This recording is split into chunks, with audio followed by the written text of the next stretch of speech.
আসসালামাইকুম। সাদের আলাপের পক্ষ থেকে সকলকে শুভেচ্ছা অভিনন্দন। আমরা এই মুহূর্তে আছি হচ্ছে খুলনা রেলওয়ে, মানে পুরাতন যে রেল স্টেশন আছে, এই পুরাতন রেল স্টেশনের পানির ট্যাঙ্কির নিচে আমার পেছনে দেখা যাচ্ছে এই যে পানির ট্যাঙ্কি, এই পানির ট্যাঙ্কির নিচে এইখানে হচ্ছে জবেদ হোটেল। জবেদ হোটেল আমি দেখিয়ে দিয়েছি একটু আগে, ওই যে একজন মুরব্বি ওখানে ছবি আছে, ওই মুরব্বি ওনার নামই হচ্ছে জবেদ। এই হোটেলটা হচ্ছে 22 বছর আগে প্রতিষ্ঠিত, 22 বছর ধরে এই হোটেলটা চলছে। তো এইখানে এই হোটেলটার বিশেষত্ব হচ্ছে গরুর মাংস। উনি একটি বিশেষ কায়দায় কিভাবে রান্না করেন এটা উনিই ভালো জানেন, খুবই দুর্দান্ত স্বাদের। এটা লোকমুখে শোনা, এবং যেটা দেখছি অনেক দূর দূরান্ত থেকে এখানে লোকজন আসেন স্বাদের এই মাংসটা খাওয়ার জন্য। আমরাও এসেছি ওই খাবারটা খাবো এবং আপনাদের সামনে ওইটার স্বাদ সম্পর্কে আলোচনা করব। একটু আগে এই প্রতিষ্ঠানের যিনি কর্ণধার জবেদ চাচা, ওনার সাথে কথা হচ্ছিল। উনি শারীরিকভাবে অসুস্থ, বেশ কিছুদিন আগে উনি স্ট্রোক করেন, ব্রেন স্ট্রোক। তারপরের থেকে উনি অসুস্থ, খুব একটা ভালো করে কথা বলতে পারেন না। কিন্তু মজার বিষয় হচ্ছে এই যে রান্নাটা, এই রান্নাটা এখনও পর্যন্ত উনি নিজেই করেন। মানে যত রকম মশলা ওই মাংসটাই প্রয়োগ করেন উনি নিজেই এখনও পর্যন্ত। উনি যেটা বললেন যে উনি এই মাংসের রেসিপি উনি কাউকে দেননি, শুধুমাত্র ওনার ছেলে ব্যতীত, এবং কখনো কাউকে দেবেনও না যে উনি কীভাবে এই মাংসটা রান্না করেন। তো যাই হোক, কথা বাড়াবো না, চলেন যাই ভিতরে, এবং ভিতরে যেয়ে ওনাদের এই খাবারটা অর্ডার করে আমরা এই খাবারের স্বাদ সম্পর্কে আপনাদের সাথে বিস্তারিত আলোচনা করি। খাবারটা অর্ডার করে ফেলছিলাম। ওনাদের এখানে শুধুমাত্র এই একটা আইটেমের জন্যই বিখ্যাত, সেটা হচ্ছে যে আপনার চুইঝাল রসুনের সাথে গরুর মাংস। মূলত খুলনাতে চুইঝালের গরুর মাংস তো এমনিতেই বিখ্যাত, তারপরেও ওনার এইটা ফেমাস হয়েছে, ওনার নিজস্ব একটা রেসিপি আছে সেই জন্য। যাই হোক, আমরা 1 প্লেট ভাত এবং মাংসের হচ্ছে এই প্লেটের 3টা ভেরিয়েন্ট আছে, 3টা ভেরিয়েন্ট আছে। 3টা ভেরিয়েন্টের মধ্যে এইটা হচ্ছে 4 পিসের একটা, আরেকটা আছে 8 পিস, আরেকটা আছে 16 পিস।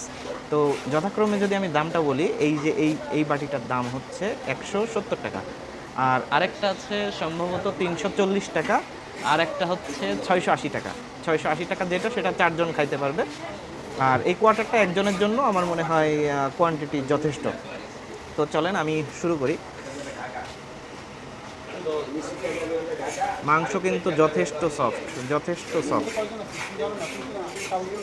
একটা রসুন নিই, এই যে চুইঝাল আছে এর মধ্যে, একটু ঝোল নিই, তেলের পরিমাণটা একটু বেশি। যাই হোক, খেয়ে দেখে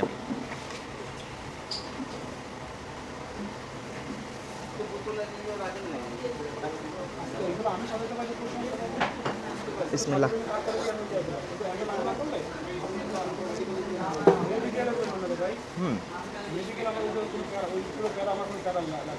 ভালো, আলহামদুলিল্লাহ ভালো। মানে ঝোল দিয়ে মনে হচ্ছে যে না, স্বাদ ঠিক আছে। মানুষজন এখানে আসে এইটা স্বাদের কারণে। একটা আইটেমের জন্য একটা হোটেল চলে, মানে একটা আইটেমের জন্য একটা হোটেল চলে, তার মানে আপনার বুঝতে হবে ওই জিনিসটা স্বাদ ভালো যদি না হয় তাহলে মানুষ কেন আসবে। তো আলহামদুলিল্লাহ ভালো স্বাদ। মাংসটা এতটাই সফট, একদম নরম, মাংসটা একদম সফট, মানে জাস্ট হাত দিয়ে চাপ দিলে এরকম গোলে মতো যাচ্ছে। ভালো। আমি একটু মাংস দেখিয়ে দেখি।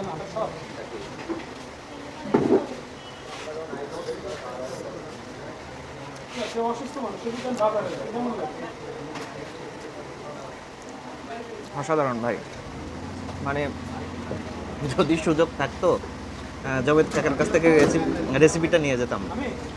উনি তো রেসিপি দেবেন না, আমি ওনার সাথে ব্যক্তিগতভাবে কথা বললাম, উনি কাউকে এই রেসিপি দেন না, শুধুমাত্র ওনার ছেলেকে এই রেসিপিটা দিয়েছেন, আর কাউকে এই রেসিপি কখনোই দেবেন না।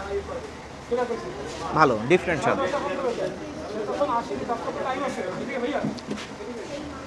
রসুন দিয়ে একটু ট্রাই করি।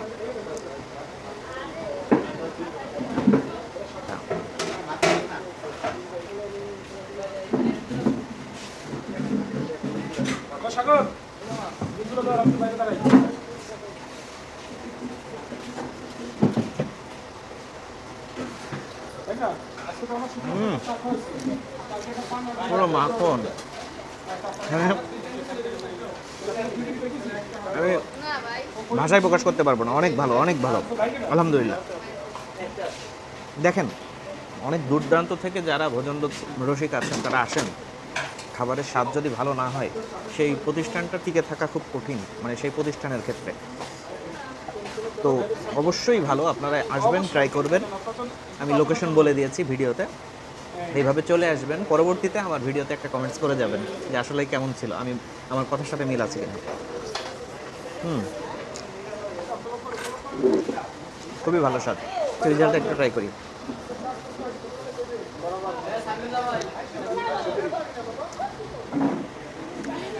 খুলনা ব্যতীত বাংলাদেশের যত জায়গায় চুই ঝাল পাওয়া যায়, খুলনার মতো স্বাদ কোথাও হয় না চুই ঝালের।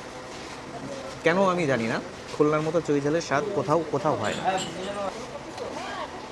জবেদ কাকার এই হোটেলে যেহেতু আর কোনো আইটেম নাই, আমরা আর মানে অন্য কোনো আইটেম নিয়ে রিভিউ করতে পারছি না, তো এই সংক্ষিপ্ত রিভিউটা ছিল। বিদায় নিচ্ছি। সবাই ভালো থাকবেন, সুস্থ থাকবেন, আমাদের জন্য দোয়া করবেন। যারা এখনো পর্যন্ত চ্যানেলটা সাবস্ক্রাইব করেনি, চ্যানেলটা সাবস্ক্রাইব করে দিবেন, পাশে থাকা বেল আইকনটা বাজিয়ে দেবেন। আর ফেসবুক থেকে যারা এখনো ফলো করেননি তারা অবশ্যই ফলো করে দিবেন, লাইক, কমেন্ট এবং শেয়ার করে দিবেন। ভালো থাকবেন। আজকে এখান থেকে বিদায় নিচ্ছি। আসসালামু আলাইকুম।